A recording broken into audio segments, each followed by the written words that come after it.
할렐루야. 주 안에서 사랑하는 성도님들, 오늘은 10월 22일 목요일이고요. 시편을 에스다 39일 차를 맞는 날입니다. 오늘은 시편 70편과 71편의 말씀을 쓰시는 날이죠.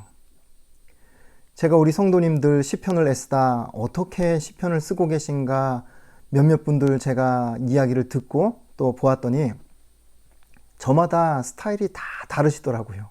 그래서 어떤 분들은 우선 이 영상을 보고 들으신 다음에 그리고 나서 시편을 쓰시는 분들이 계신가 하면 어떤 분들은 뭐 한 이틀치 3일치를 먼저 시편을 다 써놓으시더라고요. 그리고 나서 다 써놓은 그 노트 위에 이 영상을 보고 들으면서 이렇게 메모를 해 나가시는 그런 분들도 제가 배웠습니다. 스타일이 많이 다르죠. 노트를 봐도 뭐 어떤 분들은 그냥 문구점에서 노트를 구입해서 쓰시기도 하고 어떤 분들은 기성품을 구입을 해서 쓰시기도 하고 어떤 분들은 제가 보니까 놀랐어요. 각자 스프링으로 된 시편 노트를 만들었는데 그 겉표지를 보니까 그분의 사진이 딱 대문짝만하게 딱 걸려 있고 그래서 거기에 이름도 새겨져 있는 겁니다. 그러니 여러분, 그런 분들은 시편을 다 쓰고 나면 자녀들에게 전해줄 수 있겠다 하는 그런 생각이 들었습니다. 뭐 어찌되었든 어떤 모양으로든 여러분 시편을 끝까지 쓰는 것이 중요하지 않겠습니까? 오늘 이렇게 시편을 쓸 수 있는 힘과 또 열정과 이 은혜 주신 하나님께 감사하면서 행복하게 오늘도 시편 쓰시고 묵상하시는 우리 모두가 될 수 있기를 주님의 이름으로 축복합니다. 자, 그러면 시편 70편부터 시작하겠습니다. 부제를 보시면 다윗의 시로 기념식에서 인도자를 따라 부르는 노래라고 되어 있죠. 다윗의 시편입니다. 그리고 그 당시에 특별한 기념일이나 제사 때 부르던 시편의 노래가 시편 70편입니다. 우리가 이전에 공부했던 시편 중에서는 시편 38편이 시편 70편과 똑같이 기념할 때 부르는 시편이라고 할 수 있겠습니다. 시편 70편의 제목을 정해보자고 하면 곤고한 사람의 기도라고 제목을 붙여볼 수 있겠습니다.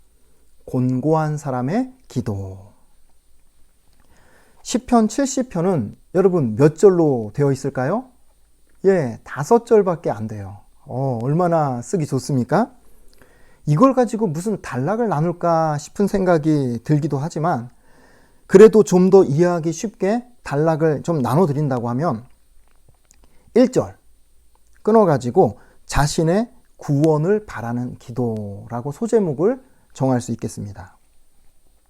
2, 3절을 묶어가지고 대적의 심판을 바라는 기도 이렇게 제목을 잡고요. 4절은 주의 백성을 위한 기도, 말하자면 중보 기도겠죠. 그리고 5절은 자신의 구원을 바라는 기도. 이렇게 해서 1절과 5절은 자신의 구원을 바라는 기도가 되고요. 중간에 대적의 심판을 바라는 기도, 주의 백성을 위한 기도가 이렇게 되어 있습니다. 5절밖에 안 되지만 이렇게 나눠 놓고 여러분 이 5구절, 이 시편 70편을 읽어보시면 훨씬 더 이해하기가 좋을 거라 생각이 됩니다. 시편 70편의 내용을 설명드리기 전에 제가 여러분에게 말씀드려야 할 것이 있어요. 그게 뭐냐면 기억력이 아주 좋으신 분들, 그런 분들은 이 시편 70편을 보면서 이거 어디서 봤던 시편인데 하는 그런 생각이 문득 드시는 분들이 계시면 그런 분들은 IQ가 굉장히 높은 분들이라고 생각이 듭니다. 힌트는 시편 40편이에요. 제가 여러분께 화면을 통해서 두 시편을 제가 비교해 드릴 겁니다.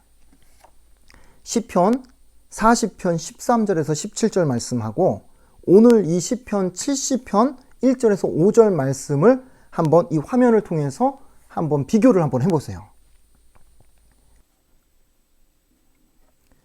여러분 그 두 시편을 제가 다른 색깔로 체크한 그런 단어들을 양쪽을 한번 비교를 해보세요. 어떻게 다른지 또 얼마나 똑같은지. 여러분 어떻습니까? 거의 내용이 일치하죠. 둘 다 다윗의 시편인데 그러면 왜 시편 70편 이 5구절을 따로 이렇게 만들었을까 하는 의문이 생깁니다. 그래서 제가 자료를 찾아보니까 뭐 학자들도 이런저런 의견이 분분합니다. 정확히 알 수가 없는 거죠. 그러니 여러분 나중에 천국 가서 다윗을 만나면 꼭 물어보시길 바랍니다. 자, 그러면 시편 70편의 내용을 잠깐 제가 설명을 드리도록 할게요. 자, 1절은 자신의 구원을 바라는 기도라고 소제목을 정했죠. 하나님이여 나를 건지소서, 여호와여 속히 나를 도우소서. 나를 건지소서, 속히 나를 도우소서. 다급하게 구원을 요청하는 게 여러분 느껴지실 겁니다. 2절과 3절은 묶어가지고 대적의 심판을 바라는 기도라고 말씀을 드렸어요. 2, 3절에서 대적을 설명하는 단어 3군데를 한번 찾아보세요. 첫 번째는 2절에 나의 영혼을 찾는 자들. 영혼을 찾는다는 것은 다윗의 목숨을 노리는 자들. 2절에 나의 상함을 기뻐하는 자들. 다윗의 고난을 기뻐하는 자들이고요. 그리고 세 번째는 3절에 아하, 아하 하는 자들. 남의 고통을 보면서 조소하는 자들입니다. 자, 그런 자들을 어떻게 해달라고 기도합니까? 첫 번째는 수치와 망신을 당하게 해주세요 라고 기도를 합니다. 두 번째는 뒤로 물러가 수모를 당하게 해주세요. 자, 그리고 나서 3절 수치를 당하고 뒤로 물러가게 해주세요. 여러분 이 다윗의 대적을 하나님 앞에 내어놓고 기도하는 이 내용을 보면 공통적으로 강조하는 한 단어가 뭐냐면 수치라는 단어입니다. 수모, 수치. 그러니까 하나님 이 땅을 살아가면서 저렇게 악을 행하면서 살아가는데 결국에는 수모를 당하고 창피를 당하는 인생이 되게 해달라고 호소하는 기도의 내용입니다. 4절은요. 주의 백성을 위한 기도. 다윗이 자신의 당하는 어려움 속에서도 주의 백성을 위해 기도하는 내용들이 나오고 있어요. 4절이 그런 기도인데 뭐라고 기도합니까? 주를 찾는 모든 자들이 기뻐하고 즐거워하게 해주세요 라는 기도입니다. 주의 구원을 사랑하는 자들이 하나님의 위대하심을 찬양하게 해주세요 라는 그런 기도죠. 그리고 나서 5절에 자신의 구원을 바라는 기도로 다시 돌아오게 됩니다. 하나님이여 속히 내게 임하소서, 여호와여 지체하지 마소서. 나의 도움이 되어주세요. 얼른 나를 건져주세요 라고 하나님 앞에 다급하게 기도하면서 오늘 시편 70편은 끝나고 있습니다. 여기까지 해서 70편의 말씀을 마치고 곧바로 71편으로 넘어가도록 할게요. 시편 71편의 부제를 보시면 부제가 없습니다. 그 말은 저자미상의 시편이라는 거죠. 그런데 많은 학자들이 이 71편을 연구하면서 시편의 이 분위기나 어조가 다윗이 썼던 그런 시편들하고 너무 유사하다는 거예요. 그래서 특별히 다윗이 나이가 많이 들어서 노년에 임종을 몇 년 앞둔 시점에 하나님 앞에 기록한 시편이라고 그렇게 추측은 해보지만 정확한 기록이 없어서 이 정도 하고 넘어가면 될 것 같습니다. 제목을 정해보자면 평생의 도움을 바라는 기도와 찬양이라고 제목을 정해볼 수 있겠습니다. 평생의 도움을 바라는 기도와 찬양. 단락을 나눠보면 71편은 그냥 심플하게 두 단락으로 나눌 수 있겠습니다. 1절부터 13절은요. 평생의 도움을 간구합니다. 14절부터 24절은요. 평생의 찬양을 다짐합니다. 이렇게 단락을 나누고 소제목을 붙일 수가 있겠습니다. 자, 그러면 1절부터 13절 평생의 도움을 간구합니다. 첫 번째 단락의 내용을 한번 보려고 합니다. 제가 시편 71편을 쭉 준비해 보니까 그렇게 어려운 내용이 없더라고요. 설명을 많이 안 해도 됩니다. 그래서 어떤 도움을 어떻게 요청하는지 각 절마다 도움을 요청하는 키워드를 제가 체크하면서 부연 설명이 필요한 구절만 제가 설명을 드리도록 할게요. 1절 보시면 중요한 키워드가 주께 피하오니 영원히 수치를 당하게 하지 마소서. 이해가 되죠? 주님께 피합니다. 내가 수모를 당하지 않게 해주세요. 2절 보시면 건지시며 풀어주시며 귀를 내게 기울이사 구원하소서라고 도움을 요청합니다. 3절 보시면 항상 피하여 숨을 바위가 되소서. 언제든지 피할 수 있는 바위가 되어달라는 기도입니다. 그리고 뒤에 보시면 나의 반석이시요 나의 요새이심이니이다. 4절 보시면 악인의 손 그리고 불의한 자, 흉악한 자의 장중에서 피하게 하소서라고 도움을 요청하고 있죠. 5절은 주는 나의 소망, 그리고 내가 어릴 때부터 신뢰한 이시라. 내가 어릴 때부터 신뢰한 하나님이십니다. 라고 믿음의 고백을 합니다. 6절에는 모태에서부터 주를 의지하였으며, 뒤에 보시면 나는 항상 주를 찬송하리이다. 7절 말씀 보시면 후반부에 주는 나의 견고한 피난처가 되십니다. 라고 찬송을 하죠. 그러면서 앞에 무리에게 이상한 징조같이 되었다라는 표현이 나와요. 이 말은 쉽게 풀면 많은 사람에게 내가 비난의 표적이 되었다라는 그런 의미로 이해하시면 될 것 같습니다. 8절 보시면 주를 찬송함과 주께 영광 돌림이 종일토록 내 입에 가득하리이다. 온종일 주를 찬송하고 영광을 돌립니다. 9절 가서 이제 도움을 요청하죠. 늙어서 내가 쇠약해졌을 때 나를 버리지 마소서. 이 표현에서 시인이 나이가 지긋하게 들었을 것이다. 이렇게 학자들이 추측을 하는 대목입니다. 10절과 11절을 묶어보면 그 원수들을 어떻게 표현하냐면 10절에 내 영혼을 엿보는 원수들이라고 표현을 하죠. 그들이 서로 꾀하였다. 음모를 꾸민다는 거예요. 그러면서 11절에 뭐라고 하냐면 하나님이 그를 버리셨으니까 이제 따라가서 잡아라. 구해줄 자가 없다. 건질 자가 없다. 그러면서 본격적으로 공격하는 그러한 원수들의 모습을 하나님 앞에 고하면서 도움을 요청하는 내용입니다. 그래서 12절에 나를 멀리하지 마소서 속히 나를 도우소서라고 도움을 요청하죠. 13절은요.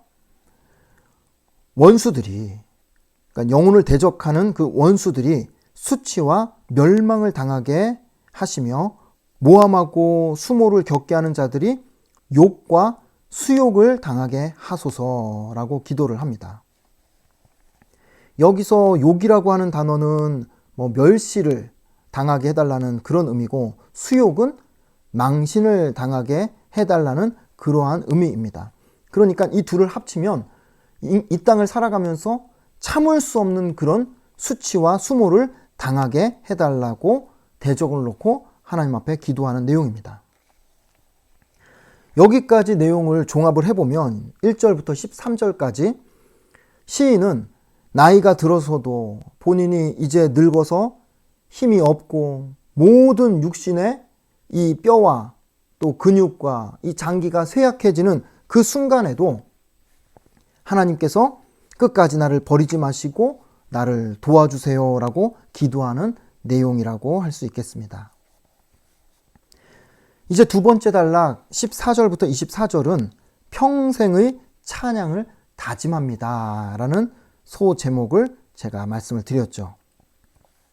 두 번째 단락에서도 각 절마다 찬양하겠다고 하는 고백을 제가 체크하면서 설명이 필요한 부분만 설명을 하도록 하겠습니다.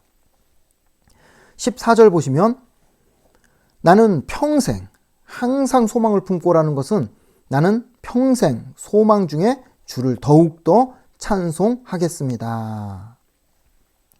찬양을 다짐하는 거죠. 15절은요. 측량할 수 없다. 셀 수 없는 주의 의로우심과 구원의 일을 종일 전파하겠습니다. 여기서 전파하겠다라는 표현은 찬송하겠습니다라는 표현하고 동일한 겁니다. 16절은요. 여호와의 능하신 행적을 가지고 오겠사오며, 이걸 문자 그대로 보면 내가 여호와의 힘으로 가겠습니다라는 뜻이 되고요. 이걸 풀어서 설명을 하면 주의 능력을 체험하면서 그 능력을 제가 전하겠습니다라는 뜻이 됩니다. 쉽게 말하면 또 찬송하겠습니다라는 표현이 되는 거죠. 17절에 지금까지 행하신 주의 일들, 어려서부터 지금까지 주님께서 교훈하시고 보여주신 그 기이한 일들을 내가 전하면서 살아왔습니다. 찬송하고 있는 거죠. 18절에 내가 주의 힘을 후대에 전하겠습니다. 주의 능력을 장래의 모든 사람에게 내가 전하겠습니다. 전하겠다는 말은 다른 말로 하면 찬양하겠습니다. 그러니 나를 버리지 마십시오 라는 기도입니다. 19절은요. 주의 의로우심이 지극히 높으십니다. 누가 주와 같으리이까 비교할 수가 없습니다. 그래서 높여 찬양합니다. 20절은요. 심한 고난을 내가 겪었지만 주께서 우리를 다시 살리신 것을 찬양합니다. 땅 깊은 곳에서, 땅 깊은 곳은요.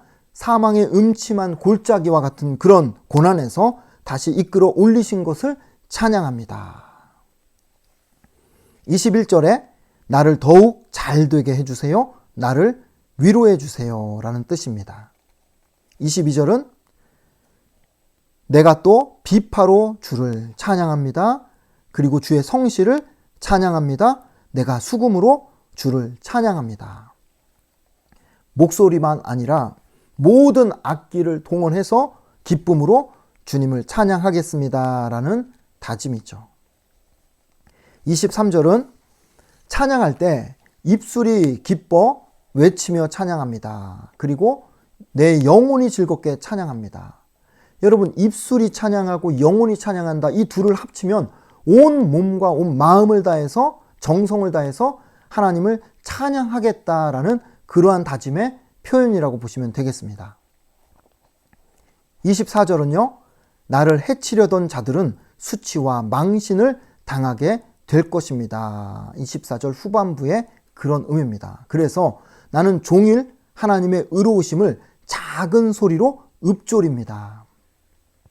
여기서 작은 소리로 읊조린다라는 이 표현도 더 풀어보면 하나님을 찬양하겠습니다라는 표현하고 동일한 의미라고 보시면 될 것 같습니다. 그러니까 여러분 14절부터 24절까지의 이 내용을 쭉 한번 훑어보세요. 시인은 계속해서 반복적으로 내가 평생 종일토록 하나님을 찬양하며 살겠습니다라고 그렇게 하나님 앞에 헌신을 다짐하는 그런 찬양의 고백을 하고 있는 거죠. 그래서 전반부에서는 하나님 앞에 도움을 요청하지만 후반부에서는 그런 도움이 필요한 안타까운 현실 속에서도, 어려운 환경 속에서도 내가 종일 하나님을 찬양하겠습니다. 힘들어도 하나님을 높여 송축하겠습니다. 내 평생에 다른 건 몰라도 하나님을 찬양하며 높이며 그렇게 살겠습니다. 다짐하고 또 다짐하면서 오늘 이 시편 71편이 끝마치고 있습니다. 오늘은 이렇게 시편 70편과 71편을 간단하게 좀 정리하면서 저는 오늘 특별히 찬양에 대해서 묵상해 보는 시간을 갖게 되었습니다. 시편이 시잖아요. 그런데 또 기도라고도 하고 또 하나님 앞에 올려드리는 노래, 찬송이라고 우리가 이야기를 합니다. 그런데 그 찬송을 하나님께서 무려 150편이나 우리에게 선물로 주셨다는 거예요.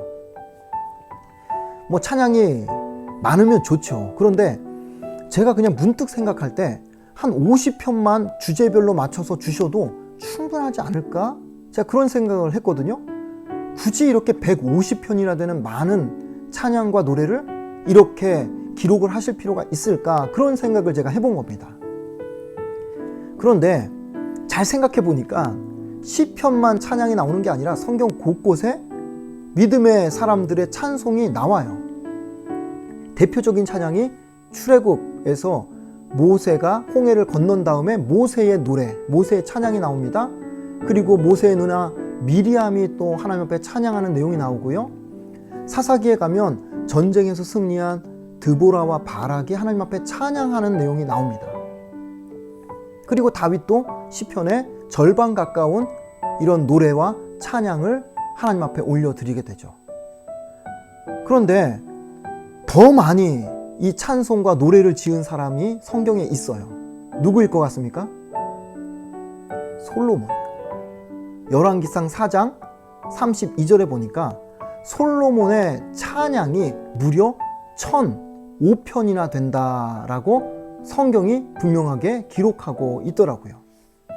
시편에 솔로몬의 찬양이 많이 없어서 그렇지 실제로 솔로몬도 엄청난 음악가의 기질을 가지고 있었던 사람이구나 하는 것을 성경을 통해서 보게 됩니다. 제가 무슨 말씀 드리는 거냐면요. 그 정도로 성경은 곳곳에서 이 찬양을 강조하고 있는 것을 저는 느끼게 되는 거예요. 자, 그렇다면 성경에서 왜 그렇게 찬양을 강조하고 그 많은 찬양을 우리에게 소개해 주시는가 하는 것이 오늘 제가 던지는 질문입니다. 단순하게 생각하면 그만큼 찬양이 중요하다는 거죠. 그만큼 하나님이 귀하게 생각하니까 그 많은 찬양을 우리에게 보라고 들으라고 기록해 주신 겁니다. 따라서 우리의 신앙생활에 있어서 찬양은 해도 그만 안 해도 그만인 것이 아니라 반드시 찬양은 하나님 앞에 불려져야 되고 신앙생활 자체가 찬양의 삶이라고 해도 지나치지 않을 정도로 하나님은 우리에게 찬양을 강조하고 계시다는 겁니다.